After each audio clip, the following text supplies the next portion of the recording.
Bab 1257, Bahaya Tersembunyi Para Peri 3. Kau melihatnya. Tetua Yue berdiri di samping Shen Yanxiao dan memperhatikan tatapan Shen Yanxiao yang fokus namun ragu. Matanya menunjukkan sedikit tanda setuju. Apa itu? Shen Yanxiao menatap Elder Yue dengan ragu. Situasi seperti itu seharusnya tidak terjadi begitu elf mati. Polusi. Penatua Yue mengangguk. Dia menatap semua peti mati kristal di ruang bawah tanah dengan sedikit kesedihan di matanya. Entah kapan itu dimulai, tetapi sumber kehidupan banyak elf telah terkontaminasi. Polusi ini mengubah sifat para elf. Seperti yang kau katakan, para elf sebelumnya pada dasarnya baik dan polos, tetapi sejak polusi mulai menyebar, semakin banyak elf yang dipengaruhi oleh emosi negatif yang lahir di hati mereka. Begitu emosi negatif mencapai batas tertentu, sumber kehidupan tidak akan mampu menahan kekuatan polusi, dan para elf akan mati. Suiling adalah elf yang tercemar. Alasan mengapa dia mati mungkin karena setelah dia kalah darimu, kebencian di hatinya menyebabkan polusi menyebar. Apa sebenarnya polusi itu? Mengapa itu memiliki efek yang begitu besar pada para elf? Shen Yanxiao benar-benar terkejut. Tidak heran dia merasa bahwa para elf dari benua Dewa Bulan benar-benar berbeda dari para elf dalam rumor. Ternyata para elf ini bukan lagi mereka yang asli. Penatua Yue menjelaskan semuanya dengan suara rendah. Tidak ada peri yang tahu dari mana datangnya polusi itu, dan tidak seorang pun tahu bagaimana polusi itu bisa masuk ke tubuh peri. Namun, hal itu muncul begitu saja tanpa suara. Awalnya, para elf benua Dewa Bulan tidak menyadari keberadaan polusi tersebut, tetapi semakin banyak elf yang mulai menunjukkan emosi negatif seperti kesombongan, persaingan, kecemburuan, dan pembenaran diri. Emosi yang seharusnya tidak ada dalam diri para elf ini lambat laun muncul dalam diri beberapa elf. Awalnya, hanya sedikit elf yang terinfeksi emosi ini, tetapi kemudian, semakin banyak elf yang terpengaruh olehnya. Para peri tidak tahu bahwa semua ini disebabkan oleh polusi. Mereka berjalan menuju masa depan yang tidak diketahui dengan penuh keraguan. Baru setelah seorang elf yang tercemar meninggal karena tidak tahan dengan keburukan di hatinya, ia menarik perhatian kota Monsin. Tak lama kemudian, beberapa elf lainnya meninggal secara misterius. Pada tubuh mereka, orang bisa menemukan garis-garis darah hitam seperti pada tubuh Suiling. Pembuluh darah hitam ini adalah lambang korupsi. Para peri kota Monsin akhirnya tahu bahwa ada hal mengerikan yang menggerogoti sumber kehidupan mereka. Mengapa kamu menyembunyikan mayat mereka di sini? Shen Yanxiao sangat terkejut. Kata-kata Penatua Yue akhirnya membuatnya mengerti mengapa para elf saat ini berbeda dari rumor yang beredar. Penatua Yue tersenyum pahit dan berkata, kita tidak bisa memberitahu semua elf tentang polusi. Ini hanya akan membuat mereka panik, dan juga akan membuat mereka saling curiga. Emosi negatif ini mungkin akan mempercepat penyebaran polusi, jadi kita menyembunyikan sisa-sisa elf yang mati ini. Saat ini, kami tidak dapat memastikan elf mana yang telah terkontaminasi, dan kami tidak tahu apakah polusi ini menular, jadi kami hanya dapat menyembunyikannya. Suiling bukanlah elf pertama yang meninggal di kamp pelatihan tingkat lanjut. Di setiap peti kristal di sini, ada elf yang meninggal di kamp pelatihan tingkat lanjut karena polusi. Hesu dan yang lainnya tidak mengetahui masalah ini, karena semua ini dilakukan secara diam-diam oleh tim penjaga elf di bawah Tetua Yue. Untuk mencegah para elf panik, Penatua Yue hanya bisa menggunakan metode ini. Bab 1258, Bahaya Tersembunyi Para Peri 4. Mengapa kamu memberitahuku? Shen Yanxiao menatap Penatua Yue. Karena dia ingin menyembunyikannya, mengapa dia secara khusus memanggilnya untuk mengatakan ini? Tetua Yue berkata, karena kau akan segera dapat memasuki pengawal bulan perak. Ada beberapa hal yang harus kukatakan kepadamu, dan ini hanya sebagian kecil saja. Ketika kau benar-benar telah lulus seleksi pengawal bulan perak, aku akan memberitahumu lebih banyak.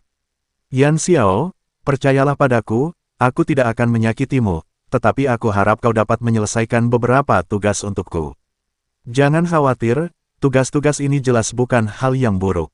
Hanya saja, tugas-tugas ini sangat penting, dan aku tidak dapat memberitahumu untuk saat ini. Penatua Yue berhenti sejenak dan berkata, saya memanggil Anda dan memberitahu Anda semua ini karena saya harus memberitahu Anda penyebab kematian Suiling. Selain itu, saya harus mengingatkan Anda bahwa di kamp pelatihan tingkat lanjut, ada banyak elf yang, seperti Suiling, telah rusak tanpa disadari. Saya ingin meminta Anda untuk tidak bereaksi berlebihan jika Anda menghadapi perlakuan tidak bersahabat. Jika tidak, merangsang penyebaran polusi di tubuh mereka hanya akan menyebabkan kematian mereka. Ada hal lain yang tidak disebutkan oleh Penatua Yue. Itu Kier. Dia telah memperhatikan bahwa Kier sengaja menargetkan Shen Yanxiao. Dia sangat jelas bahwa sumber kehidupan Kier pasti telah terkontaminasi. Dia juga telah mendengar banyak tentang konflik antara Shen Yanxiao dan Suiling. Dia tahu bahwa Shen Yanxiao memiliki konflik dengan Suiling karena peri cahaya bulan bernama Anran. Anak kecil ini jelas bukan seseorang yang akan menelan amarahnya. Pendekatan Kier menjadi semakin berlebihan. Penatua Yue sangat khawatir bahwa akan ada lebih banyak konflik antara Shen Yanxiao dan Kier dalam 5 bulan ke depan, yang menyebabkan sesuatu seperti kematian Suiling terjadi lagi.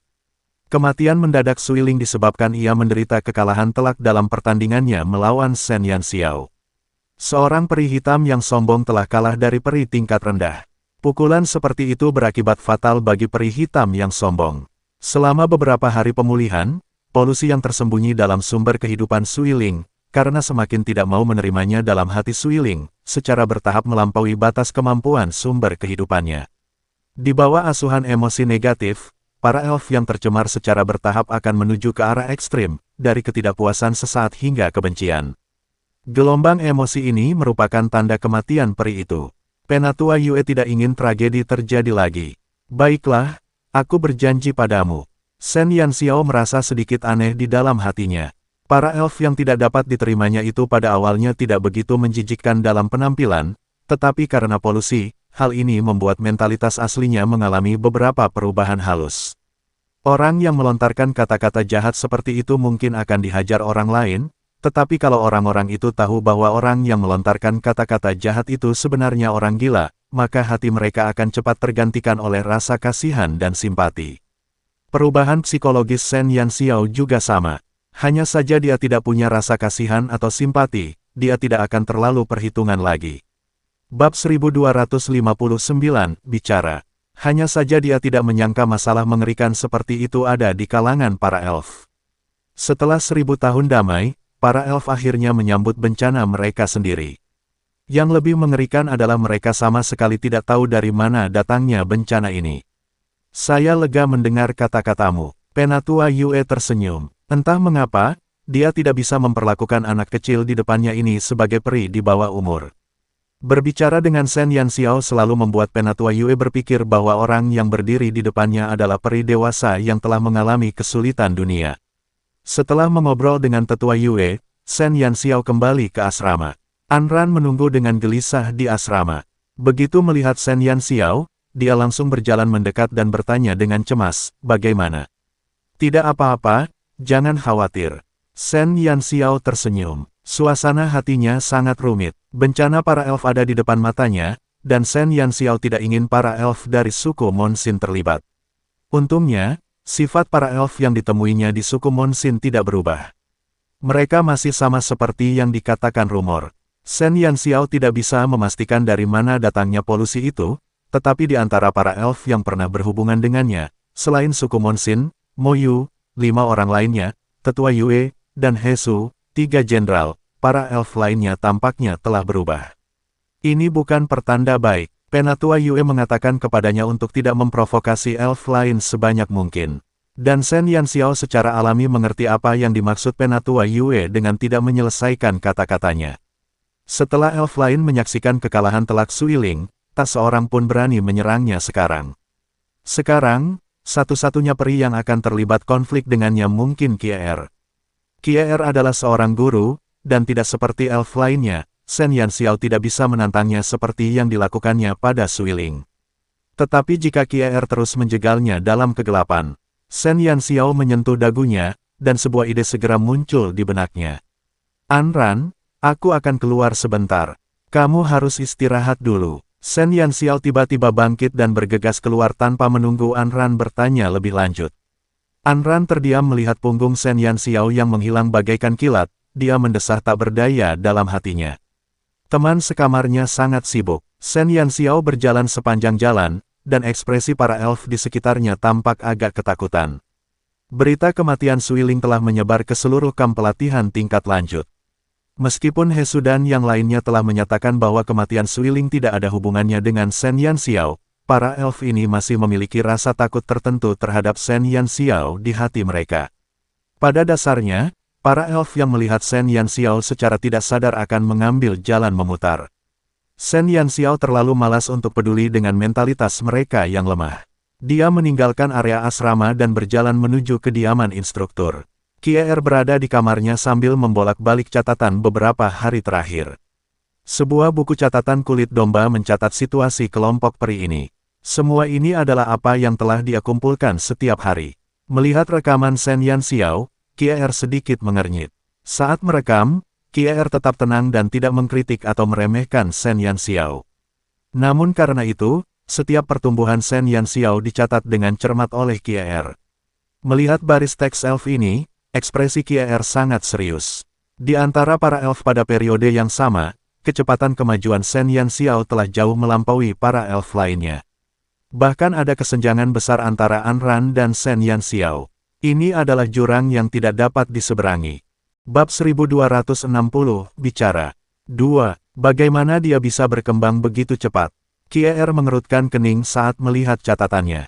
Dia merasa sulit membayangkan ada elf yang bisa berkembang begitu cepat dalam waktu sesingkat itu. Tepat saat Kier tengah kebingungan, sebuah suara yang disertai sedikit senyuman tiba-tiba terdengar di belakang Kier. Apakah benar-benar secepat itu? Kier tiba-tiba berdiri dan berbalik untuk melihat sumber suara. Pada suatu saat, Shen Yanxiao muncul di pintu kamarnya. Peri kecil yang lembut itu bersandar di pintu sambil tersenyum, dan mata zamrudnya menatap langsung ke arah Kier. Yanxiao, apa yang kamu lakukan di sini? Kier segera menutup buku kulit domba dan menatap Shen Yanxiao dengan sedikit permusuhan. Dia sudah tahu tentang pembebasan Shen Yanxiao, tetapi Kier tidak percaya pada hasil persidangan. Selain Shen Yanxiao, Suiling tidak bersentuhan dengan zat berbahaya apapun selama periode waktu ini. Bahkan ramuan penyembuh yang dia gunakan saat dia dalam masa pemulihan telah diuji oleh apoteker di kamp pelatihan tingkat lanjut, dan tidak ada yang aneh tentangnya. Namun, Suiling meninggal secara misterius. Kier yakin bahwa semua ini pasti ada hubungannya dengan Shen Yanxiao. Shen Yanxiao mengangkat alisnya dan menatap Kier yang tidak senang. Dia menyilangkan lengan di dada dan berjalan santai ke kamar sebelum menemukan bangku dan duduk. Biarkan aku bicara padamu. Apa yang ingin kau bicarakan denganku? Ekspresi Kier agak gugup. Pengamatannya sebelumnya terhadap Shen Yanxiao telah membuat hatinya terkejut. Orang lain mungkin tidak tahu, tetapi Kier sangat jelas bahwa sebagian besar alasan konflik antara Shen Yanxiao dan Suiling adalah karena dia membimbing Suiling ke dalamnya. Sekarang setelah Suiling meninggal, Kier entah bagaimana merasakan sedikit rasa takut dan permusuhan terhadap Shen Yanxiao. Kenapa tidak? Shen Yanxiao mengangkat alisnya dan tersenyum, kamu adalah instruktur kelompok elf kami. Kamu bertanggung jawab atas pelatihan para elf kami. Jika ada sesuatu yang tidak aku mengerti, tentu saja aku harus berbicara denganmu. Kier menggertakkan giginya dan berpura-pura tenang saat dia duduk.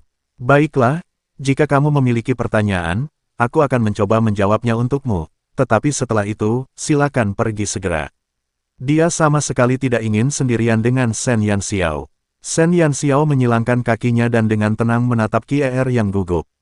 Rencana pribadi Kier telah lama terungkap di mata Shen Yanxiao. Dia tidak ingin melanjutkan masalah ini sebelumnya karena dia terlalu malas untuk membuang-buang energinya, tetapi sekarang situasinya berbeda. Kier, ada sesuatu yang membuatku penasaran. Jika kau berkata begitu, Kier mengerutkan kening. Oh, aku hanya ingin tahu, mengapa kamu begitu membenciku? Shen Yanxiao bertanya sambil tersenyum. Kier terkejut. Dia tahu, apa yang kau bicarakan, bagaimana mungkin aku membencimu? Bagiku kau sama saja dengan peri lainnya. Kau terlalu banyak berpikir. Kier langsung menyangkal. Shen Yanxiao terkekeh dan berkata pelan, benarkah? Jadi kamu tidak sengaja memuji Anran untuk memancing ketidakpuasan elf lain. Kamu juga tidak diam-diam membiarkan Suiling dan yang lainnya mempersulit Anran.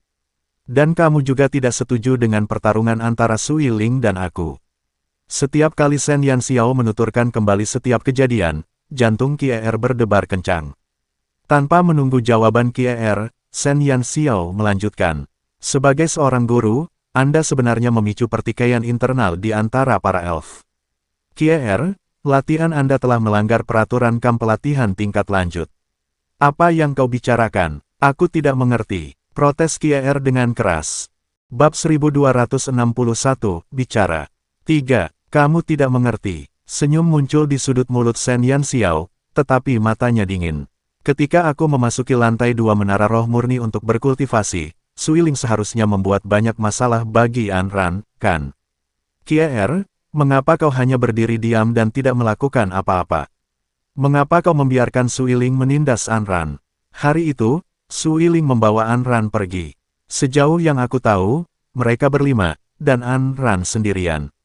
Aku yakin hanya orang bodoh yang akan percaya bahwa itu adalah pertarungan.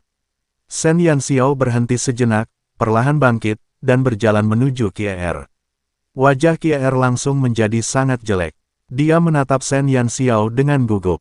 Apa yang ingin kamu lakukan? Apa yang aku inginkan? Kier, mengapa kau begitu takut? Aku yakin Jenderal He Su telah memberitahumu bahwa aku hanyalah peri merah yang lemah. Mengapa kau, peri hitam yang kuat, takut? Shen Yanxiao berjalan di depan Kier dan menatap Kier yang sedang duduk di kursi. Matanya dipenuhi dengan cahaya yang tidak menyenangkan. Kier menatap wajah Shen Yanxiao yang tersenyum. Ya, Shen Yanxiao hanyalah peri merah, sementara dia telah mencapai puncak peri hitam. Mengapa dia begitu takut padanya? Dia jelas tahu perbedaan kekuatan di antara keduanya, tetapi Kier tidak bisa mengumpulkan keberanian. Mata hijau yang tersenyum itu bagaikan kutukan, menjepitnya ke kursi. Tubuh Shen Yanxiao sedikit condong ke depan, satu tangan di punggung kursi Kier, dan wajah mungilnya yang cantik mendekat ke wajah Kier. Kenapa kamu begitu membenci dan takut padaku? Aku, Kier membuka mulutnya, tetapi mendapati suaranya tersangkut di tenggorokannya. Dia menatap wajah cantik di depannya dengan kaget dan matanya terbelalak. Rambut Shen Yanxiao berubah dari perak menjadi hitam dalam sekejap mata. Matanya yang tersenyum juga berubah menjadi kuning jernih, dan kulit putihnya ternoda dengan sedikit kemerahan. Di depan Kier, Shen Yanxiao berubah dari peri menjadi gadis manusia. Kier tersentak dan begitu terkejut hingga ia ingin meraung. Tetapi, tidak peduli seberapa keras dia berusaha, dia tidak dapat mengeluarkan suara sepatah kata pun. Manusia, peri, Kier tidak percaya apa yang dilihatnya. Kata, darah campuran, langsung terlintas di benak Kier. Belum lama ini, peri perempuan yang menyelinap ke kota Monsin, si berdarah campuran yang hampir menjadi istri Raja Peri, juga seperti ini. Selama ini, ia tampak di hadapan mereka sebagai peri, tetapi suatu hari, ia tiba-tiba berubah menjadi manusia di depan umum. Keterkejutannya tak terlukiskan, senyum jahat tersungging di sudut mulut Shen Yanxiao. Tangan yang diletakkan di belakang Kier tanpa disadari telah menempel di leher Kier. Cahaya ungu samar perlahan-lahan meresap ke dalam kulit Kier. Teknik terkutuk. Dalam situasi di mana pihak lain tidak dapat merasakan apapun, dia dapat mengendalikannya sepenuhnya. Ini adalah metode serangan warlock yang membuat orang bergidik. Apakah kamu sangat terkejut? Shen Yanxiao tersenyum dan mengedipkan matanya ke arah Kier. Penampilannya saat ini benar-benar membuat orang ingin muntah darah. Bibir Kier sedikit bergetar saat ketakutan menyebar di matanya. Sebenarnya, aku tidak peduli mengapa kamu membenciku. Senyum Shen Yanxiao semakin lebar di matanya, dan cahaya jahat memenuhi matanya. Karena mulai detik berikutnya, kau akan berada di bawah perintahku. Bab 1262, bicara. 4. Saat suara Shen Yanxiao berakhir, tubuh Kier langsung menegang, dan tatapan matanya yang penuh ketakutan pun tergantikan oleh mati rasa. Shen Yanxiao menarik tangannya dan melangkah mundur untuk berdiri di depan Kier. Kepala Kier perlahan tertunduk. Seluruh tubuhnya tampak hancur saat dia bersandar lemah di kursi. Detik berikutnya, Kier tiba-tiba mengangkat kepalanya dan menatap langsung ke Shen Yanxiao. Hanya saja kali ini, tidak ada rasa jijik, tidak ada rasa takut di matanya, yang ada hanya kedamaian. Kier, Shen Yanxiao berseru dengan lembut. Kier segera berdiri dari kursinya dan berdiri tegak di depan Shen Yanxiao. Kier ada di sini. Shen Yanxiao memandang efek kutukannya dengan puas. Penyihir adalah profesi yang hanya bisa dipelajari oleh manusia. Kutukan sangat asing bagi para elf. Karena itu, ketahanan mereka terhadap kutukan sangat rendah, jadi meskipun Kier adalah elf hitam, Shen Yanxiao masih bisa dengan mudah membuatnya jatuh ke tangannya. Bukankah dia selalu tidak menyukainya? Kemudian dia akan menjadikannya boneka yang akan patuh padanya. Setelah mengendalikan pikiran Kier, dia secara alami tidak akan memiliki emosi negatif. Aku juga telah memenuhi janjiku kepada Tetua Yue. Shen Yanxiao tersenyum jahat. Dia telah berjanji kepada Tetua Yue untuk tidak terlibat konflik dengan lebih banyak elf, tetapi Tetua Yue tidak menyebutkan bahwa dia tidak dapat mengendalikan elf lain melalui cara khusus. Shen Yanxiao bukanlah orang yang pemarah. Meskipun dia tahu bahwa Kier lah yang berada di balik semua ini, dia sama sekali tidak akan menoleransinya. Kier, mulai hari ini dan seterusnya, semua tindakanmu akan sama seperti sebelumnya. Kamu tidak perlu peduli dengan masalahku, tetapi jika elf lain ingin menggertak Anran lagi, kamu harus mengambil peranmu sebagai mentor dan menghentikan mereka. Apakah kamu mengerti? Shen Yanxiao mengeluarkan perintah pertama kepada Kier. Ya, Kier mengangguk. Shen Yanxiao mengeluarkan teknik kutukan kombinasi yang disebut kontrol. Kekuatan teknik kutukan kombinasi ini sangat kuat. Meskipun Shen Yanxiao hanya seorang warlock tingkat lanjut sekarang, dia masih bisa mengandalkan teknik kutukan kombinasi ini untuk mengacaukan profesional tahap kedua, belum lagi peri hitam. Teknik kutukan kombinasi ini tidak akan menyebabkan kerusakan pada jiwa Kier atau sumber kehidupannya. Teknik ini hanya akan membuatnya mendengarkan Shen Yanxiao untuk beberapa waktu. Tentu saja, selama periode waktu ini, Shen Yanxiao harus terus menggunakan sihir untuk mempertahankan kendali. Selama Shen Yanxiao tidak menarik kendalinya sendiri, dan selama sihirnya tidak mengering, Kier akan menjadi pengikutnya yang paling setia. Shen Yanxiao melakukan ini pertama-tama untuk memberi pelajaran kepada instruktur yang berpikiran sempit ini, dan kedua, setelah mendengar hal-hal kotor itu, Shen Yanxiao menyadari bahwa dia harus meningkatkan kekuatannya sesegera mungkin untuk dapat membuka semua segel dalam waktu sesingkat mungkin dan kembali ke benua cemerlang. Oleh karena itu, Shen Yanxiao tidak tertarik untuk mempermainkan peri manapun dalam beberapa hari ke depan. Dia harus mengabdikan dirinya untuk berkultivasi di Menara Roh Murni. Saat dia berkultivasi di Menara Roh Murni, dia tidak ingin Anran terus diprovokasi oleh elf lain. Mengendalikan Kier merupakan hukuman sekaligus asuransi. Melakukan hal ini akan memungkinkannya untuk mengolah sumber kehidupannya di Menara Roh Murni dengan damai dan membuka lapisan segel. Terlebih lagi, untuk membuat peri sombong yang membencinya mendengarkannya, hukuman semacam ini mungkin paling tidak dapat diterima bagi peri yang sangat sombong. Bab 1263, Berpegangan Tangan 1. Keesokan paginya, Shen Yanxiao memasuki lantai 2 Menara Roh Murni dan terus berkultivasi di sana selama seminggu tanpa keluar. Sikap Kier tampaknya telah berubah. Setelah Shen Yanxiao mengasingkan diri untuk berkultivasi, banyak elf terus mencari kesempatan untuk menindas Anran. Meskipun mereka ditekan oleh Shen Yanxiao, mereka masih berani terlibat dalam pertempuran kecil. Namun, Kier selalu menghentikan mereka dari bermain-main di saat-saat pertama. Dia memiliki postur tubuh yang keras yang hampir berteriak, "Aku sangat adil. Jika kamu main-main lagi, aku akan mengurusmu." Semua elf itu bingung. Kier selalu bersikap acuh tak acuh saat mereka menindas Anran. Jadi mengapa sekarang dia tiba-tiba bersikap begitu protektif? Dengan perlindungan Kier, Anran akhirnya bisa berkultivasi dengan tenang. Hal pertama yang dilakukan Shen Yanxiao setelah memasuki lantai kedua Menara Roh Murni adalah memanggil Xiu. Sosok Xiu perlahan-lahan mengembun di Menara Roh Murni, dan sesosok hantu ramping muncul dengan mengesankan di hadapan Shen Yanxiao. Xiu menatap Shen Yanxiao, tidak mengerti mengapa gadis kecil ini memanggilnya keluar. Shen Yanxiao menatap Xiu dan hatinya sedikit terjerat. Sejak dia datang ke benua Dewa Bulan, dia semakin jarang menyerap elemen gelap, menyebabkan pemulihan Xiu menjadi sangat lambat. Meskipun dia selalu menyerap elemen gelap di malam hari, dibandingkan dengan jumlah waktu yang dihabiskannya untuk menyerapnya di benua cemerlang, itu jauh lebih sedikit. Xiu tidak pernah menyebutkan masalah ini, tetapi Shen Yanxiao menyadarinya. Tampaknya sudah lama sejak Xiu mengalami pemulihan yang besar. Sekarang setelah dia memasuki Menara Roh Murni untuk berkultivasi dalam pengasingan, itu berarti dia tidak bisa lagi membantu Xiu menyerap unsur-unsur gelap di malam hari. Jika ini terus berlanjut, kapan Xiu akan pulih sepenuhnya? Shen Yanxiao masih ingat bahwa dia telah membentuk aliansi dengan Xiu untuk saling membantu. Jadi sekarang Xiu telah membantunya, dia tidak bisa terlalu tidak berterima kasih. Oleh karena itu, setelah memasuki menara roh murni untuk berkultivasi, Shen Yanxiao sudah memikirkan sebuah metode. Namun, tatapan mata Shen Yanxiao tanpa sadar beralih ke tangan Xiu, dan wajah mungilnya terasa sedikit panas. Xiu, dulu kamu ingin menyerap elemen gelap melalui diriku. Sekarang setelah aku mulai berkultivasi, aku tidak bisa lagi terus membantumu menyerapnya, tetapi menurutku ini tidak bagus. Jadi, aku punya ide, tetapi aku tidak tahu apakah itu layak. Shen Yanxiao berjuang cukup lama sebelum dia mengatakan ini. Xiu mengangkat alisnya sedikit dan menatap si kecil yang ekspresinya sangat rumit. Ceritakan padaku tentang hal itu. Shen Yanxiao menelan ludahnya dan mengeluarkan kristal hitam dari cincin penyimpanannya. Dia memegang kristal hitam itu di satu tangan dan menunjuk dirinya sendiri dengan tangan lainnya. Sebenarnya, aku hanyalah perantara bagimu untuk menyerap unsur-unsur gelap.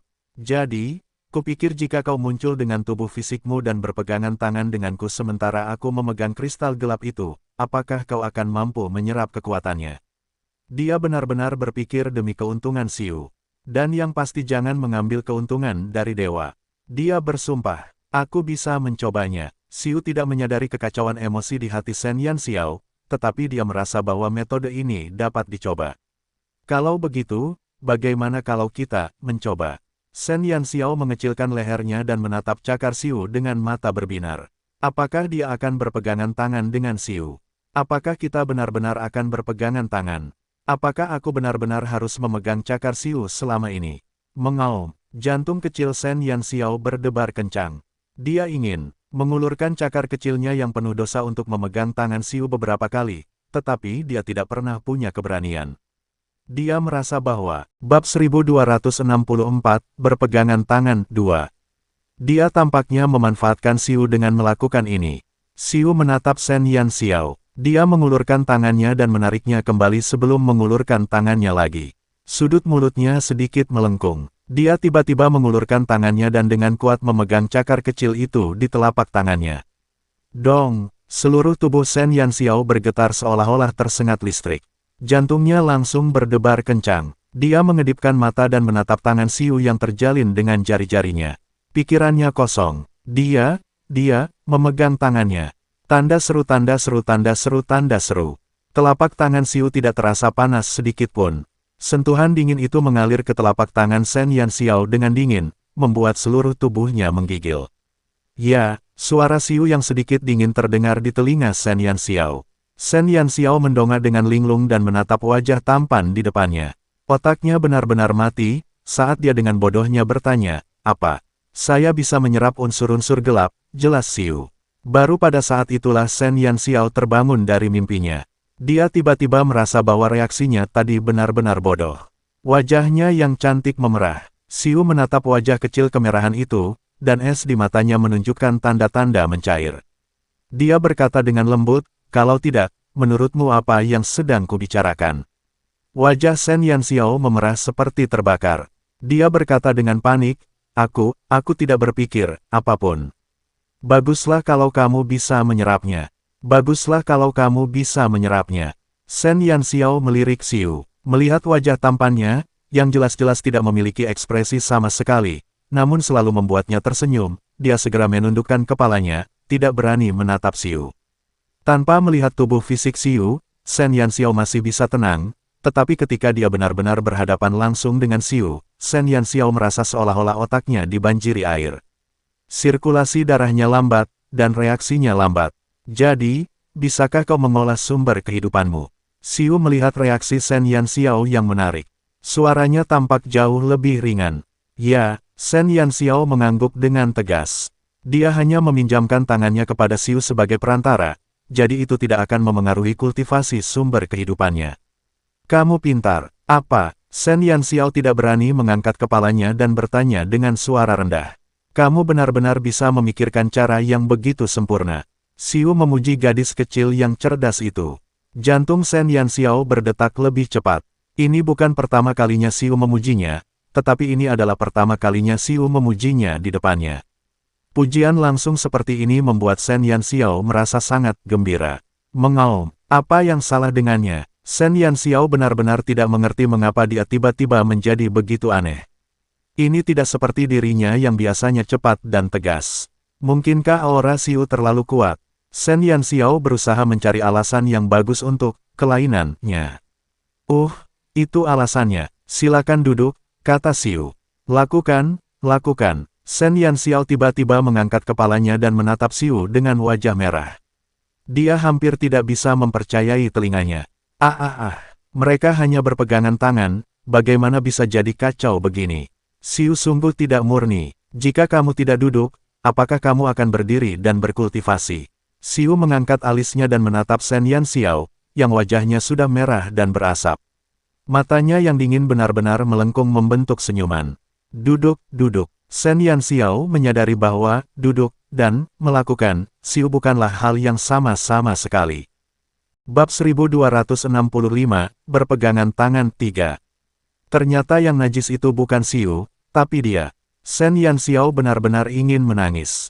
Dia benar-benar ingin menangis karena kebodohannya sendiri. Agar dirinya tidak semakin malu, dia dengan tegas duduk bersila. Xiu mengangkat pakaiannya dan dengan elegan duduk di hadapan Shen Yanxiao. Keduanya duduk bersila, namun agar lebih mudah bagi mereka untuk berpegangan tangan, mereka duduk sangat berdekatan. Sangat dekat, sangat dekat. Lutut Shen Yanxiao menempel pada lutut Xiu. Melalui pakaiannya, dia bisa merasakan hawa dingin yang berasal dari tubuh Xiu, tetapi hawa dingin ini tidak hanya membuatnya tidak merasa dingin, tetapi malah membuat seluruh tubuhnya memanas hingga mendidih. Tangan, Xiu menatap Shen Yanxiao, yang kepalanya terbenam di dadanya. Hampir setiap kali dia menatapnya, Shen Yanxiao menjadi semakin bodoh dan menggemaskan. Shen Yanxiao dengan patuh menyerahkan salah satu tangannya ke Xiu, sementara tangan lainnya memegang kristal hitam di depannya. Tangannya yang dingin dengan lembut menggenggam tangan kecilnya yang hangat, dan jemarinya yang ramping bertautan dengan jemarinya yang cantik. Dingin dan panas saling bersentuhan, memberikan kehangatan satu sama lain. Ini adalah pertama kalinya Xiu dan Shen Yanxiao berhubungan dekat seperti ini. Meskipun sebelumnya mereka pernah melakukan kontak fisik sesekali, itu sangat singkat. Namun sekarang, tangan mereka akan berpegangan erat satu sama lain untuk waktu yang lama. Shen Yanxiao tidak berani mendongak, karena begitu dia mendongak, dia akan melihat Xiu. Dia selalu tahu bahwa Xiu sangat tampan, dan dia 100 kali lebih tampan daripada semua orang yang pernah dia lihat di masa lalu dan kehidupannya saat ini. Namun, entah mengapa, semakin sering dia bertemu Xiu, dia tidak berani menatap wajah tampan itu. Xiu, aku ingin menghubungi Vermilion Bird. Otaknya masih berfungsi saat itu. Shen Yanxiao masih ingat bahwa ada binatang mistis bodoh di luar kamp pelatihan tingkat lanjut yang bisa meledak kapan saja. Kali ini, dia tidak berani meninggalkan Vermilion Bird sendirian selama beberapa hari seperti terakhir kali. Tuhan tahu bahwa dia menghabiskan sepanjang hari dan malam hanya untuk membelai bulu binatang mitologi tertentu. Baiklah, Xiu dengan tegas setuju. Kalau begitu aku akan mulai berkultivasi. Shen Yanxiao masih tidak berani mengangkat kepalanya. Setelah mengatakan ini, dia segera menutup matanya dan mengangkat kepalanya sedikit. Bagaimanapun juga, dia tidak akan dapat melihatnya meskipun dia menutup matanya. Namun, Shen Yanxiao segera menyadari betapa kekanak-kanakannya pikirannya. Dia memejamkan mata dan memejamkan penglihatannya, membuat indera perabanya menjadi lebih sensitif. Hanya dengan mengandalkan lutut mereka yang saling menempel dan berpegangan tangan, keberadaan Xiu tersampaikan ke jiwa Shen Yanxiao.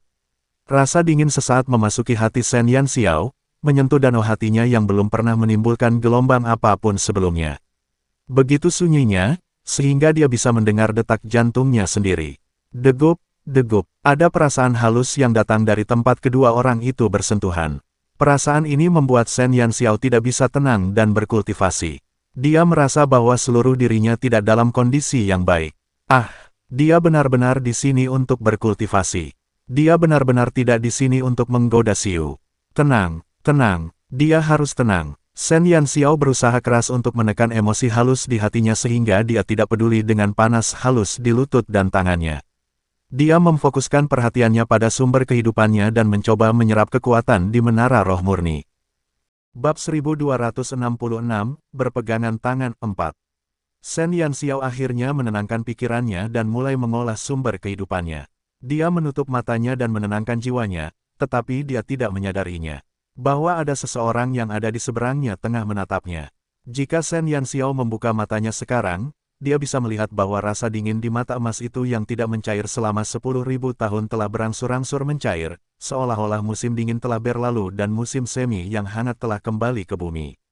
Xiu diam-diam menatap Shen Yanxiao yang duduk di depannya. Wajah ini cantik dan murni. Di antara manusia, dia bisa dianggap sebagai kecantikan yang memukau, tetapi di antara para elf dan dewa, itu bukanlah wajah yang paling cantik. Mungkin karena terlalu lama menatapnya, Xiu merasa bahwa tidak ada seorang pun di dunia ini yang lebih menyenangkan matanya selain wajah ini. Dia adalah dewa perang yang memiliki kekuatan untuk melahap ras iblis. Baik para dewa maupun para setan, mereka semua dipenuhi rasa takut terhadapnya. Dia orang yang temperamental dan pelit dalam pandangan dan perkataannya terhadap siapapun. Shen Yanxiao tidak tahu bahwa apa yang dikatakan Xiu kepadanya selama bertahun-tahun itu lebih besar daripada apa yang dikatakannya dalam 10.000 tahun ketika dia masih berada di ras dewa. Bahkan Tuhan Allah tidak pernah berbicara sepatah kata pun kepadanya. Dia tidak tahu kapan itu dimulai, tetapi dia merasa berbicara dengan Shen Yanxiao bukanlah hal yang tidak mengenakan. Mata emasnya mengamati rambutnya yang panjang, matanya yang tertutup rapat, ujung hidungnya, dan bibirnya yang merah. Shen Yanxiao tidak tahu sudah berapa lama dia berkultivasi. Tiba-tiba, suara Xiu terdengar di telinganya. Tanpa sadar dia menarik jiwanya keluar dari sumber kehidupan dan membuka matanya dengan linglung. Saat dia membuka matanya, wajah tampan muncul di hadapannya. Danau hati Shen Yanxiao yang dengan susah payah akhirnya tenang, dalam sekejap membangkitkan gelombang. Sudah malam, Xiu menatap Shen Yanxiao, matanya tenang. Shen Yanxiao mengedipkan matanya dan teringat bahwa dialah yang meminta Xiu untuk membangunkannya. Aku akan menghubungi Vermilion Bird. Shen Yanxiao agak canggung mengalihkan pandangannya. Dia tidak berani menatap sepasang mata emas yang bisa memikat jiwa seseorang lagi. Pandangannya yang mengembara tanpa sadar jatuh pada tangan yang saling bertautan. Wajah Shen Yanxiao merah lagi. Dia segera membuka tautan spiritual dan berbicara dengan Vermilion Bird sebentar. Setelah kejadian sebelumnya, bahkan jika Shen Yanxiao baik-baik saja, dia masih akan tetap berhubungan dengan Vermilion Bird. Vermilion Bird telah menetap di kota Jade, dan berdasarkan instruksi Shen Yanxiao, dia mengambil koin kristal yang diperoleh dari Monsin Trading House untuk membeli banyak ramuan Grandmaster dan busur. Semua ramuan Grandmaster di Jade City telah disapu bersih oleh Vermilion Bird. Masih butuh waktu untuk persediaan ramuan baru. Vermilion Bird berencana untuk pergi ke kota-kota tingkat putih dan bahkan kota-kota tingkat hitam besok untuk menyapu lebih banyak barang. Kali ini, Shen Yanxiao juga meminta Vermilion Bird untuk membeli beberapa formula ramuan Grandmaster. Selain formula ramuan Grandmaster, ada juga formula ramuan Master dan lanjutan. Dia juga meminta Vermilion Bird untuk membeli beberapa kembali. Setelah menjelaskan semuanya, Shen Yanxiao memutuskan hubungan spiritual. Tanpa burung Vermilion kecil yang sombong, Shen Yanxiao harus menghadapi Xiu sendirian lagi. Bagaimana perasaanmu? Dibandingkan dengan tingkat penyerapan sebelumnya, apakah kecepatan ini baik-baik saja? Shen Yanxiao mencoba mencari beberapa topik yang lebih mudah untuk dibicarakan. Setelah dikurangi energi yang dibutuhkan untuk memadatkan tubuhku, hasilnya bahkan lebih cepat dari sebelumnya, kata Xiu. Bab 1267, situasinya sangat menarik. 1. Bagus. Shen Yanxiao mengangguk. Yang terbaik adalah membiarkan Xiu berkultivasi bersama. Shen Yanxiao, yang selalu berlidah tajam, tidak bisa berkata apa-apa lagi sekarang. Saat menghadapi Xiu, kecerdasannya akan langsung turun di bawah negatif. Shen Yanxiao tidak berbicara, begitu pula Xiu. Ada keheningan aneh di menara roh murni. Kedua tangan mereka masih saling menggenggam. Shen Yanxiao hanya merasakan telapak tangannya memanas. Tiba-tiba aku merasa lapar. Shen Yanxiao segera menarik tangannya yang panas dan berpura-pura membuka cincin penyimpanannya untuk mencari makanan. Dia meraba-raba cukup lama sebelum mengeluarkan buah dari cincin penyimpanannya. Kamu, mau makan? Shen Yanxiao mengulurkan buah itu di depan Xiu. Xiu mengangkat alisnya. Jantung Shen Yanxiao berdebar kencang. Bagaimana mungkin dia membiarkan Xiu memakan buah yang belum dicuci bersih? Shen Yanxiao tersipu dan segera menarik tangannya. Dia segera mengeluarkan kantung air dari cincin penyimpanannya, menuangkannya ke buah, mencucinya dengan hati-hati beberapa saat, dan menyekanya dengan sapu tangan bersih. Sekali lagi dia memberikannya pada Xiu. Xiu menatap Shen Yanxiao. Shen Yanxiao merasa tenggorokannya tersangkut. Buah ini, rasanya cukup enak. Shen Yanxiao perlahan menarik tangannya. Dia kemudian langsung menggigitnya dengan ekspresi senang, seolah-olah dia mencoba menunjukkan bahwa buah ini rasanya sangat enak. Enak sekali, katanya tulus. Baiklah, kata Xiu sambil menatap Shen Yanxiao. Shen Yanxiao tersenyum dan memasukkan buah itu ke dalam mulutnya. Setelah itu, dia bersiap untuk mencari buah baru untuk dicicipi Xiu. Akan tetapi, saat Shen Yanxiao hendak membuka cincin penyimpanannya, Xiu tiba-tiba menegakkan tubuhnya, sosok rampingnya mencondong ke arah Shen Yanxiao. Retakan, Xiu menggigit buah yang ada di mulut Shen Yanxiao. Begitu buah manis itu masuk ke mulutnya, Xiu kembali duduk, dan ekspresi puas muncul di wajahnya yang acuh tak acuh namun tampan. Shen Yanxiao adalah benar-benar ketakutan. Buah itu bahkan tidak sebesar apel. Shen Yanxiao baru saja menaruhnya di mulutnya, dan Xiu hanya menopang dirinya dan menggigitnya. Jarak antara keduanya cukup dekat bagi Shen Yanxiao untuk melihat bayangannya sendiri di mata emas itu. Kenapa dia datang dan menggigit buah itu di dekatku? Otak Shen Yanxiao mati total. Rasanya tidak buruk. Xiu menatap gadis kecil yang telah berubah menjadi patung, dan senyum tampak meluap dari matanya. Mengaum. Wajah Shen Yanxiao tiba-tiba memerah. Jika kamu menginginkannya, aku bisa memberimu lebih banyak. Shen Yanxiao mengambil buah itu dengan tangannya dan mengarahkan jari kelingkingnya ke cincin penyimpanannya. Dia benar-benar punya banyak buah. Xiu tidak perlu memakannya. Tidak perlu. Aku tidak bisa makan banyak, kata Xiu enteng. Shen Yanxiao menatap Xiu dengan linglung, berpikir bahwa dia sudah kenyang. Namun, sedetik kemudian, tindakan Xiu selanjutnya membuat Shen Yanxiao tercengang lagi. Xiu mengulurkan tangan untuk memegang tangan Shen Yanxiao, meraih tangannya, memiringkan kepalanya sedikit, dan menggigit buah itu. Jus itu mengalir keluar dari mulut Xiu dan menetes ke ujung jari Shen Yanxiao. Jus yang lengket itu meluncur di jari-jari Shen Yanxiao yang kurus sebelum menetes ke telapak tangannya. Matanya yang keemasan menyipit menatap wajahnya yang memerah. Dia hampir bisa merasakan ujung jarinya menyentuh bibir Xiu. Lembut dan sejuk, Xiu tampaknya belum merasa cukup. Ia terus memegang tangan kecil Shen Yanxiao dan perlahan menggigit buah merah itu. Bibir tipisnya sedikit terbuka, dan gigi putihnya menggigit buah manis itu. Ujung lidah merahnya dengan lembut menyapu cairan di bibirnya. Sebelum dengan lembut menyapu ujung jari Shen Yanxiao. Bab 1268, situasinya sangat menarik 2. Shen Yanxiao menatap Xiu dengan tatapan membatu. Kali ini, bukan hanya wajahnya yang memerah, tetapi seluruh tubuhnya memerah dari ujung kepala sampai ujung kaki. Setelah memakan setengah buah, Xiu melepaskan tangan Shen Yanxiao. Tidak ada yang aneh di wajah tampannya, seolah-olah semua yang dilakukannya sebelumnya adalah benar. Sebaliknya Shen Yanxiao tampak menguap karena dia tetap tidak bergerak. Kamu tidak makan. Xiu menatap Shen Yanxiao dan berbisik. Shen Yanxiao gemetar, menelan ludahnya, menatap buah yang dimakan Xiu. Makan, atau tidak, itu masalah. Ini lebih intim daripada menggunakan sumpit seseorang. Wajah kecil Shen Yanxiao memerah saat dia menatap buah di tangannya. Seorang pencuri yang tidak bermoral, baik di kehidupan sebelumnya maupun di kehidupan ini, tidak pernah menjalin hubungan dengan lawan jenis. Menghadapi suasana yang tiba-tiba dan rumit ini, otaknya tidak dapat berpikir jernih sejenak. Oleh karena itu, betapapun hina dan tidak tahu malunya seseorang, mereka akan selalu memiliki sisi sucinya. Shen Yanxiao, penjahat kecil ini, juga terpaksa menunjukkan sisi ini sekarang. Makanlah. Shen Yanxiao perlahan menarik tangannya di bawah tatapan Xiu. Matanya yang besar menatap buah itu. Ia lalu menelan ludahnya sebelum menggigitnya dengan hati-hati. Inilah ciuman tak langsung yang legendaris. Shen Yanxiao, dengan emosi yang berfluktuasi, perlahan memakan buah itu.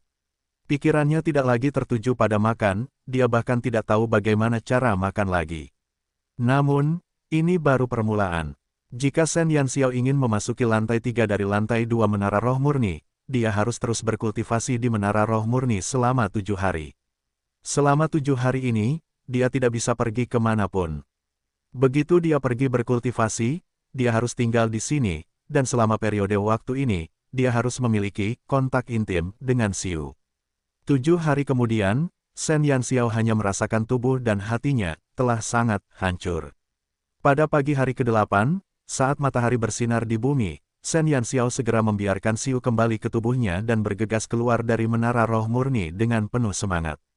Segala sesuatu yang terjadi dalam 7 hari terakhir ini sungguh. Itu cerita yang panjang. Xiu tampaknya telah mengembangkan kebiasaan yang sangat buruk. Setiap kali Shen Yanxiao makan sesuatu, Xiu akan dengan sengaja mencicipi 2 suap. Dan setiap kali, dia pasti akan menggigit tangan kecil Shen Yanxiao. Dalam suasana seperti ini dengan gelembung-gelembung merah muda beterbangan di mana-mana, otak Shen Yanxiao sudah mati ratusan kali. Setelah akhirnya meninggalkan menara roh murni, Shen Yanxiao segera pergi mencari Kier. Setelah mendapat persetujuan Kier, dia bisa mendapatkan izin masuk ke lantai 3 menara roh murni. Saat Shen Yanxiao keluar, Kier sudah memulai latihan memanah di tempat latihan bersama para elf lainnya. Ketika para elf melihat Shen Yanxiao, ekspresi mereka sangat terasing. Yanxiao, apakah dia tinggal di lantai 2 menara roh murni selama 7 hari lagi? Seorang elf yang hendak menembakkan anak panah menatap Shen Yanxiao dengan mata tumpul. Seharusnya begitu, rekannya juga telah memasuki alam perjalanan jiwa. Apakah gadis kecil ini masih peri? Dalam waktu 1 bulan, dia melompat dari lantai pertama menara roh murni ke lantai 2. Sekarang, sepertinya dia akan memasuki lantai 3. Dalam perspektif mereka, sudah sangat sulit bagi mereka untuk terus berkultivasi di menara roh murni selama 1 hari penuh. Saat ini, orang dengan hasil terbaik adalah Anran, tetapi ia hanya bisa berkultivasi di lantai pertama selama 2 hari. Dibandingkan dengan Shen Yanxiao, yang naik 1 level seminggu, ia benar-benar lemah. Kier, Shen Yanxiao tidak peduli dengan tatapan para elf itu dan langsung berjalan di depan Kier. Bab 1269, Kultivasi Ganda adalah Jalan Raja 1. Ya, ketika Kier melihat Shen Yanxiao, matanya langsung menjadi sangat fokus. Para elf di samping bahkan lebih bingung. Apakah Kier telah mengubah emosinya? Sebelumnya, dia sama sekali tidak menyukai Anran dan Shen Yanxiao. Jadi, mengapa sikapnya terhadap mereka menjadi begitu baik hanya dalam beberapa hari? Harus dikatakan bahwa sebagian besar alasan mengapa para elf ini berani berurusan dengan Shen Yanxiao dan Anran secara terang-terangan sebelumnya adalah karena persetujuan diam-diam dari Kier. Namun, sekarang Kier berdiri di pihak Shen Yanxiao dan Anran. Tanpa persetujuan diam-diamnya, tidak ada yang berani main-main. Saya telah berkultivasi di lantai 2 selama 7 hari, jadi berikan saya izin ke lantai 3, kata Shen Yanxiao. Baiklah, tanpa ragu-ragu, Kier mengeluarkan kartu akses lantai 3 dari tubuhnya. Sejak Shen Yanxiao memasuki lantai kedua menara roh murni untuk berkultivasi dalam pengasingan, jalan masuk ini telah diberikan pada Kier. Tentu saja, ini juga perintah Shen Yanxiao. Shen Yanxiao mengambil kartu pas itu dan memasukkannya ke dalam cincin penyimpanannya tanpa melihatnya. Dia mendongak ke tempat latihan dan mendapati Anran berjalan ke arahnya. Apakah kamu akan memasuki lantai berikutnya lagi? Anran menatap Shen Yanxiao dengan kegembiraan yang tulus di matanya. Baiklah, kapan kamu berencana untuk pergi ke lantai 2? Shen Yanxiao bertanya sambil tersenyum. Anran menggaruk kepalanya karena malu. Saya masih butuh waktu. Saya hanya bisa terus berkultivasi di level pertama selama 2,5 hari. Saya masih jauh dari itu. Semoga beruntung. Shen Yanxiao menepuk bahu Anran. Dia tidak terburu-buru untuk kembali ke menara roh murni. Karena dia jarang keluar untuk jalan-jalan, dia punya hal lain untuk dilakukan. Tentu saja, Shen Yanxiao tidak akan pernah mengakui bahwa dia ingin menghabiskan lebih banyak waktu di luar karena dia tidak tahu bagaimana menghadapi Xiu. Tindakan Xiu selama periode waktu ini terlalu ambigu. Beberapa kali, Shen Yanxiao bisa merasakan ujung lidah Xiu menjilati ujung jarinya. Perasaan tersengat listrik di sekujur tubuh membuat Shen Yanxiao sangat malu hingga ingin mati. Karena Kier sudah terkendali, Shen Yanxiao tidak khawatir ada orang yang memperhatikan keberadaannya. Karena masih pagi, Shen Yanxiao diam-diam menyelinap keluar dari kamp pelatihan lanjutan. Jika para penjaga kamp pelatihan tingkat lanjut tahu bahwa ada orang seperti itu yang memperlakukan mereka seperti bukan siapa-siapa, mereka mungkin akan menangis. Ketika mereka tiba di jalan utama kota angin lagi, Shen Yanxiao tidak pergi ke toko senjata. Sebaliknya, dia menggunakan sedikit uang yang tersisa untuk mendapatkan kamar di penginapan. Setelah memasuki ruangan, Shen Yanxiao membuka tautan spiritualnya untuk menghubungi Vermilion Bird. Burung Vermilion. Di sisi lain tautan, Suzaku tampaknya tidak menyangka Shen Yanxiao tiba-tiba menghubunginya. Dia tertegun sejenak sebelum menjawab. Apakah kamu sakit? Kamu benar-benar menghubungiku saat ini. Vermilion Bird merasa sulit untuk percaya bahwa tuannya yang tidak bermoral itu tiba-tiba akan mendapatkan hati nurani dan menghubunginya di siang bolong. Mulut Shen Yanxiao berkedut. Apakah burung Vermilion seorang sadis? Di mana kamu sekarang? Tanya Shen Yanxiao. Aku membantumu menyapu barang-barang di kota Ember. Vermilion Bird membuka mulutnya dengan sangat jujur. Kota Ember adalah kota tingkat putih, tingkat yang sama dengan kota Jadeite. Setelah Vermilion Bird menyapu beberapa rumah dagang di kota Jadeite, ia langsung mulai menyapu target berikutnya. Shen Yanxiao bertanya, berapa banyak uang yang kamu bawa? Apa, kamu kekurangan uang? Vermilion Bird sepertinya mendengar sesuatu yang tidak dapat dipercaya, dan suaranya sedikit meninggi. Tidak mungkin, bukankah tuannya pandai mengubah uang orang lain menjadi uangnya sendiri? Bab 1270, Kultivasi Ganda adalah Jalan Raja 2.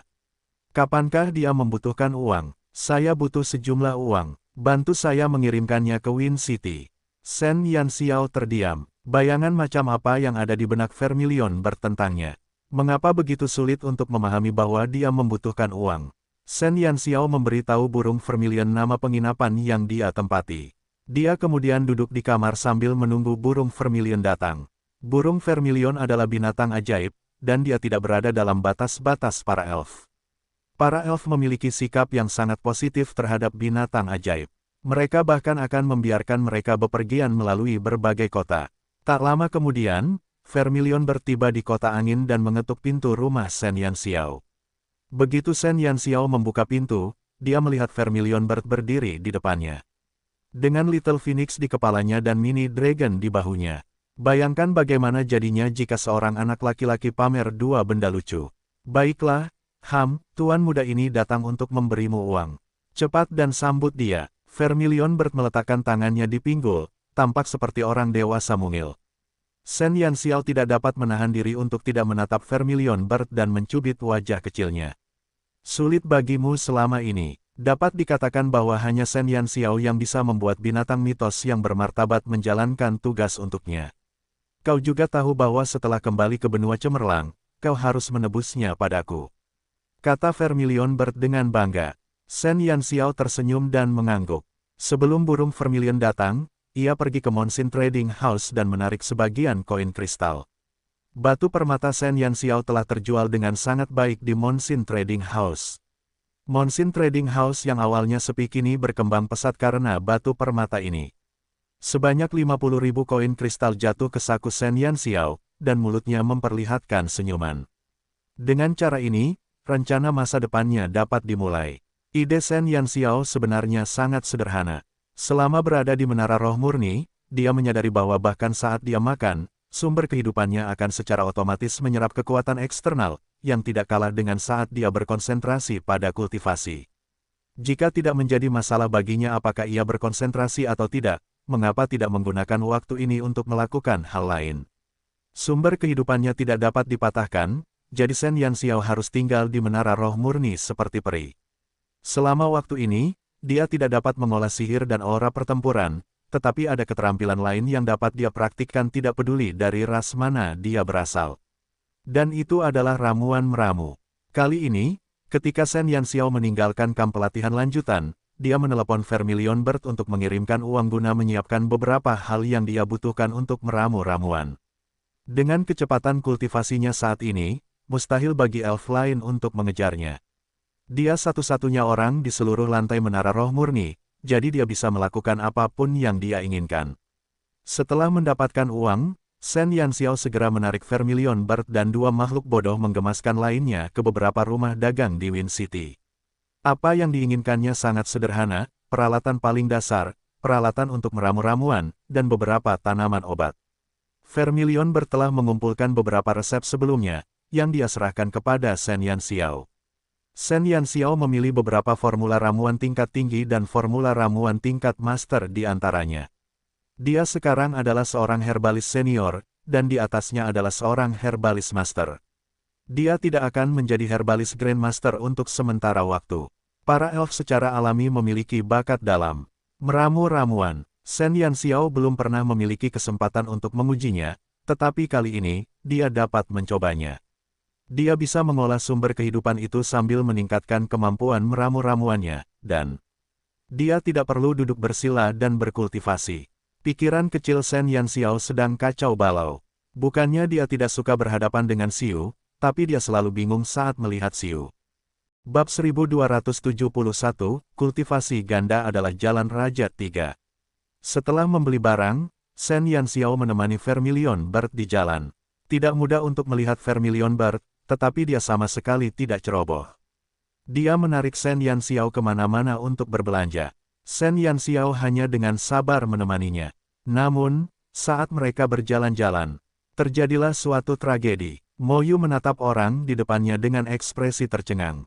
Dia seharusnya menjalani pelatihan yang mengerikan di kamp pelatihan tingkat lanjut, tetapi dia malah membawa bocah nakal bersama dua maskot di jalan. Yanxiao, Mo Yu mengangkat tangannya dengan susah payah dan menunjuk Shen Yanxiao, bertanya-tanya apakah dia sedang berhalusinasi. Shen Yanxiao menatap Mo Yu tanpa berkata apa-apa. Dia benar-benar tidak menyangka bisa bertemu dengannya hanya dengan berjalan-jalan. Karena Shen Yanxiao tidak begitu dikenal di antara para elf di benua Dewa Bulan, dia tidak mengubah penampilannya. Siapa yang tahu, bahwa dia akan gagal total begitu tiba-tiba. Mo Yu, Shen Yanxiao berpura-pura tenang dan tersenyum. Itu benar-benar kamu, gadis. Mo Yu langsung marah. Dia bergegas di depan Shen Yanxiao dan hendak mengatakan sesuatu ketika detik berikutnya, kobaran api terbang langsung ke arah wajahnya.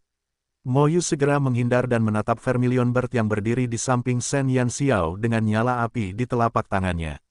Kau terlalu dekat. Vermilion Bird menatap peri di depannya dengan wajah dingin. Beraninya dia mengganggu waktunya bersama tuannya. Mencari kematian. Mo Yu menatap burung Vermilion dengan kaget. Melihat rambut merah dan matanya yang merah, Mo Yu mengerti bahwa pihak lain bukanlah peri, tetapi binatang ajaib dengan kemampuan untuk berubah menjadi manusia. Tetapi bagaimana Shen Yanxiao berakhir dengan binatang ajaib? Vermilion Bird, aku kenal dia. Shen Yanxiao memegang dahinya. Serangan Vermilion Bird terlalu cepat. Dia bahkan tidak punya waktu untuk menjelaskan. Lalu kenapa? Vermilion Bird mengangkat alisnya. Biasanya, dia tidak bisa menghabiskan banyak waktu dengan Shen Yanxiao. Jadi, pada hari yang langka ini, dia tidak ingin ada orang buta yang mengganggunya. Lebih-lebih lagi, Mo Yu baru saja bergegas mendekat, jelas ingin memegang bahu Shen Yanxiao. Burung Vermilion sama sekali tidak akan membiarkan orang lain menyentuh tuannya begitu saja. Shen Yanxiao terdiam. Ini adalah pertama kalinya dia tahu bahwa sifat posesif Vermilion Bird begitu kuat. Mo Yu menelan ludahnya dan menatap Shen Yanxiao dan Vermilion Bird. Binatang-binatang ajaib yang bisa berubah wujud menjadi manusia semuanya berada pada level binatang-binatang mistis. Bahkan dia tidak berani melawan mereka. Yanxiao, kamu tidak berada di kamp pelatihan tingkat lanjut.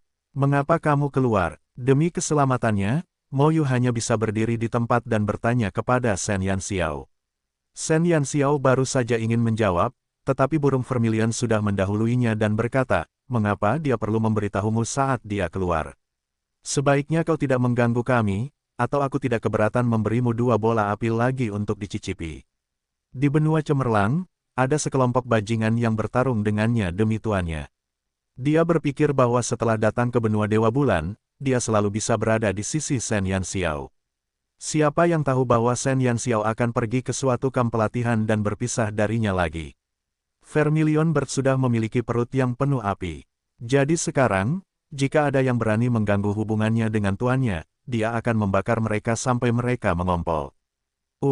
Mo Yu ingin menangis. Mengapa semua binatang mistis begitu agresif? Shen Yanxiao mendesah tak berdaya, dan meletakkan tangannya di bahu Vermilion Bird untuk menenangkannya. Kemudian, dia menatap Mo Yu dan berkata, ada beberapa hal yang harus kuurus. Jangan khawatir, aku tidak akan menunda kultivasiku. Siapa yang bertanya kenapa kamu keluar? Aku bertanya bagaimana kamu keluar. Mo Yu tertekan. Bab 1272, Kultivasi Ganda adalah Jalan Raja 4. Keamanan di kamp pelatihan tingkat lanjut sangat ketat. Mo Yu pernah berlatih di sana selama setengah tahun, jadi dia tentu tahu bahwa sangat mustahil bagi elf untuk pergi tanpa izin. Sekalipun beberapa elf ingin menyelinap keluar, mereka tidak bisa lolos dari pengawasan para penjaga. Tetapi, Shen Yanxiao keluar, Mo Yu terdiam. Belum lagi betapa seriusnya menyelinap keluar dari kamp pelatihan lanjutan tanpa izin, Mo Yu bahkan tidak bisa membayangkan bagaimana dia bisa menyelinap keluar. Sayangnya, burung vermilion tidak memberi Mo Yu kesempatan untuk bertanya apapun sebelum menarik Shen Yanxiao menjauh. Mo Yu ingin mengejar, tetapi burung vermilion melambaikan api di tangannya dengan punggung menghadapnya, dan Mo Yu langsung menarik kakinya yang terentang. Dia tidak dapat mengalahkan binatang mitologi. Mengapa kamu berdiri di sana? Mo Feng berjalan ke sisi Mo Yu dan mendapati ekspresi Mo Yu yang kusut sangat menarik.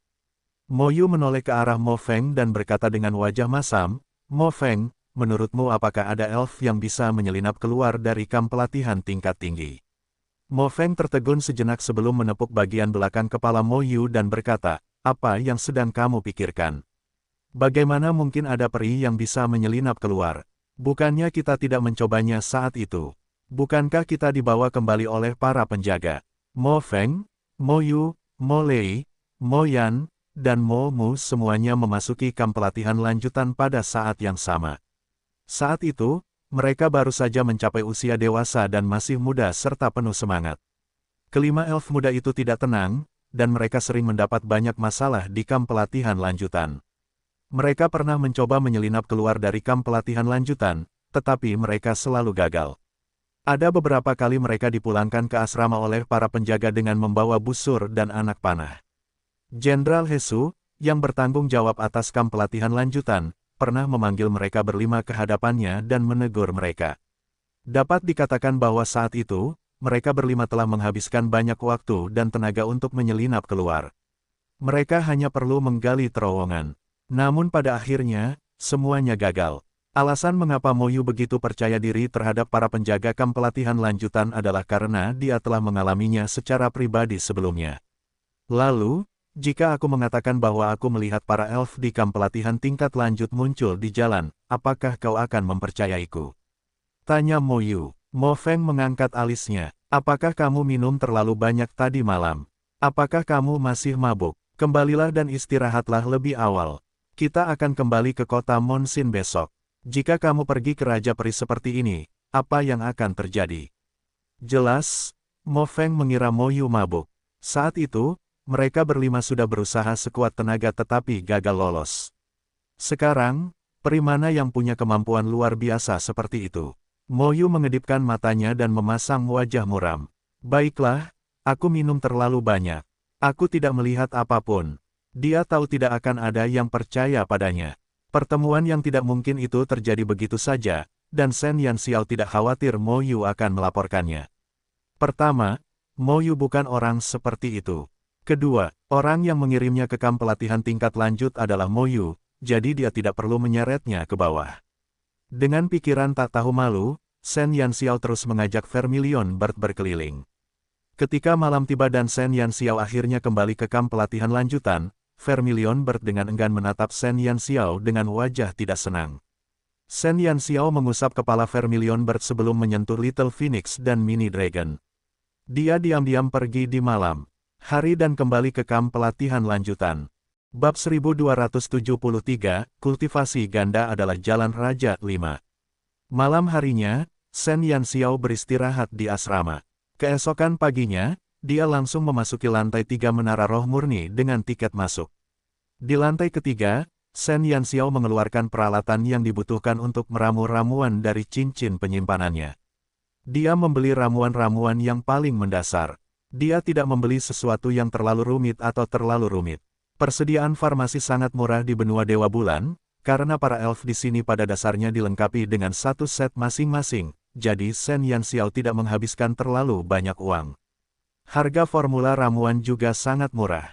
Selain formula tingkat Grandmaster, bahkan formula tingkat Master harganya tidak lebih dari 1000 koin emas. Shen Yanxiao menggunakan sebagian besar uangnya untuk membeli tanaman obat. Meskipun bahan obat di benua Dewa Bulan murah, Shen Yanxiao telah membeli banyak bahan obat untuk beberapa bulan ke depan, jadi dia telah menimbunnya dalam jumlah banyak. Ketika meramu ramuan, Shen Yanxiao tidak lupa mengeluarkan kristal hitam. Dia secara khusus membeli tas pinggang untuk menyimpan kristal hitam. Dengan cara ini, bahkan dalam proses meramu ramuan, dia akan memiliki sedikit kontak dengan kristal hitam. Dengan cara ini, Xiu dapat menyerap unsur-unsur hitam di tubuhnya. Shen Yanxiao memuji kecerdasannya sendiri. Setelah mengatur semuanya, Shen Yanxiao pertama-tama mengeluarkan formula ramuan tingkat tinggi. Formula ini tidak sulit. Shen Yanxiao berencana untuk mencoba perbedaan antara saat dia dalam wujud peri dan wujud manusia saat meramu ramuan. Shen Yanxiao dengan hati-hati mengingat formula ramuan di dalam hatinya dan mulai mengutak-atik tanaman obat di cincin penyimpanannya. Saat ramuan obat berada di tangannya, Shen Yanxiao merasakan sensasi luar biasa mengalir dari ramuan obat di tangannya ke hatinya. Dia dapat dengan jelas merasakan kesegaran dan kelengkapan ramuan itu. Persepsi yang luar biasa ini membuat Shen Yanxiao merasa sangat menarik. Saat memetik tanaman herbal, cara memetik yang kurang tepat akan menyebabkan berbagai macam kerusakan pada khasiat obat dari tanaman herbal tersebut. Hanya seorang kolektor yang ahli yang dapat menjaga semua khasiat obat dari tanaman herbal tersebut secara tuntas. Jika seseorang bertemu dengan seseorang yang ceroboh, sangat mungkin tanaman herbal tersebut akan rusak selama proses pemetikan. Kesegaran tanaman obat juga berkaitan dengan khasiat obatnya. Beberapa tanaman obat memiliki khasiat obat yang lebih kuat jika masih segar, tetapi beberapa tanaman obat memiliki khasiat yang lebih baik jika disimpan lebih lama. Kebanyakan apoteker manusia mengandalkan mata mereka untuk menilai kesegaran dan kelengkapan herbal. Namun, Shen Yanxiao kini dapat merasakan semua ini dengan jelas. Persepsi spiritualnya jauh lebih rinci daripada yang dilihatnya sendiri. Dengan cara ini, ia dapat memilih ramuan terbaik dari tumpukan untuk meramu ramuan. Tidak heran para elf terlahir sebagai pemanah dan apoteker. Bakat seperti itu benar-benar tidak ada bandingannya dengan manusia. Shen Yanxiao merasa bahwa semua yang dialaminya sangat luar biasa. Dia memilih beberapa ramuan terbaik dari tumpukan itu dan menggunakannya untuk meramu obat di depannya. Ramuan terbaik juga akan menghasilkan ramuan dengan kemurnian tinggi. Shen Yanxiao mulai mengolah ramuan herbal, menggiling, memeras, dan menyaringnya. Dia sangat berhati-hati dalam setiap langkah. Seiring dengan kemajuan ramuan, Shen Yanxiao merasa bahwa pemahamannya terhadap bahan-bahan ini menjadi semakin tepat. Bukan oleh matanya atau indera penciumannya, melainkan oleh pikirannya. Seolah-olah pikirannya telah membuka sepasang mata, memungkinkannya melihat banyak hal yang tidak dapat dilihat oleh mata telanjang. Saat mencampur herba, ia dapat menentukan berat setiap tetes herba secara akurat. Selama proses pemanasan awal, ia dapat memahami perbedaan waktu 1 detik.